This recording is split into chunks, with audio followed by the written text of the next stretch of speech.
Hey guys, it's me, Jan, giving you the latest news here. Welcome back to the channel. I report almost every weekday, so happy to have you guys here. So yesterday, nothing major has been happening, but there's some interesting stats coming out that I wanted you guys to see.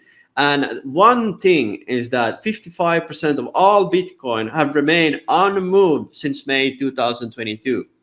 And this is quite astonishing if you think about it, because we had FTX, where basically almost the whole industry collapsed. We have Terra Luna, which almost brought down the whole industry again. We had a lot of different things that could have affected investors, could have affected the long-term holders, but they're still holding. And this is again my thesis. If you have BTC, you don't want to sell it. You want to just hold it. Like, it's been producing the best yield out there for the past 10 years. It's one of the best way of hedging against other currencies. And also, if you want to be independent from banks or anything else, of course, this is not the financial advice, but at least it's a good hedge against what's happening in the corrupted minds of politicians and countries at the moment. On another note, and I think this is something that people should be a little bit wary of, and that's that open interest is starting to be on the higher ups. It's almost now all-time high since last time.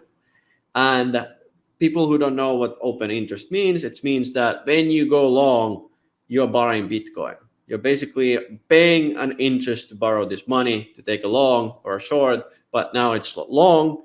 So usually when we see something like this happen, when we go absolutely crazy, we also see usually a little dump happening, a correction. And these corrections are absolutely normal. And if we go back to the charts over here, we saw some corrections before. Every time we almost touch 72 or 71, we see a little major dump happening. But as we guys know, we have now tested out almost 3 times the 72K. And I think next time we will test out 72K, we will not see a major dump. I think we're going to go through it. But I don't think it's going to happen before July or August. I think we're still going to be stagnating a little bit here. The deep BTC dominance have also started to go down a little bit. And that usually means that there's not going to be a major move happening with BTC. This could change quite dramatically if there's some more bullishness coming out. But another note is that the ETF flows are still positive.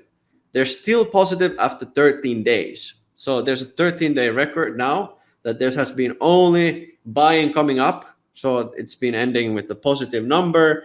And I feel like this is very major positive for BTC. I know I keep saying positive, but things are not that bad. And despite we've seen some market dumping, if we go back here, and if you see with alts, I still think we're going to be going. We're not going to see a major move with alts before August. I just feel it.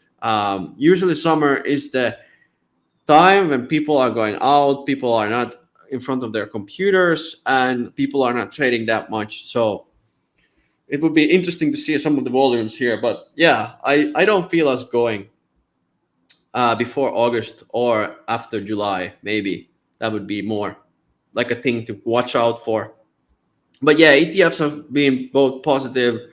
Grayscale is still dumping as always, but IBIT and rest of the gang is buying. So very positive.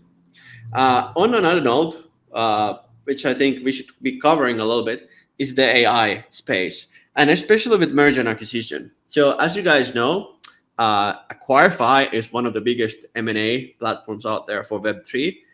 It's been always my vision that if you're a founder, you need to have a way of exiting your startups. And we are absolutely seeing an uptick in our own deal flow, both on the sell and buy side. So I'm very eager about that. Hopefully I can announce something very soon for the community and for the rest of the guys I've been following here. But seeing some bullish for crypto. So basically what this means, it means that Fetch, Singularity, and Ocean Protocol are all merging.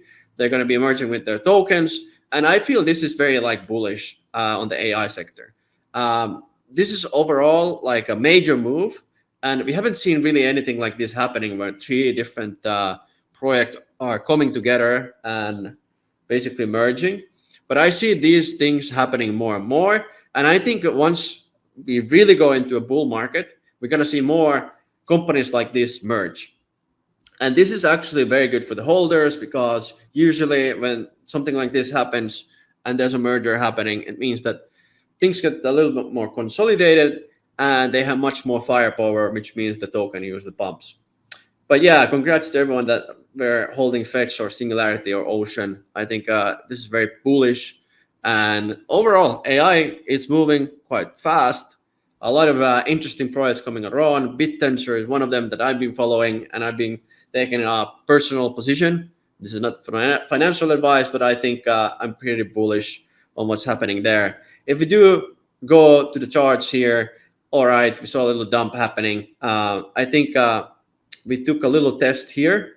We bought it here. So we are a little bit on the minus, but it's my long-term bag. I don't see why BitTensor would not be one of the leading players in AI, because they're doing quite a lot of different things that I think it's very important for the industry and decentralization. Other than that, I reported yesterday about Pepe. Pepe is now one of the biggest players out there. It's actually bigger now than any other, or all the top NFT projects. And as I said before, I think we're going to still go a little bit down. We're still on a bullish trend. So I wouldn't buy it here yet. I would wait it to consolidate a little bit. We're on the support line from here, basically like this. I might buy something here if I would be a trader. I'm going to wait if we go a little bit more down, or if we're going to stay here and consolidate and then go again up. On another note, so as we are one of the biggest secondary platforms out there, we have an exclusive offer. This is more for the whales on B2 network. So we have a big chance of B2 for sale. And if you are bullish on Bitcoin ecosystem, this is a great play, because basically what B2 network is doing, they're doing a CK EVM compatible rollup for Bitcoin. And people who don't understand what I just said, EVM compatible is basically that I can put it in my MetaMask and send it there. Like the easiest way to explain it, it's compatible with all the EVM chains, which would be Ethereum and all the biggest chains.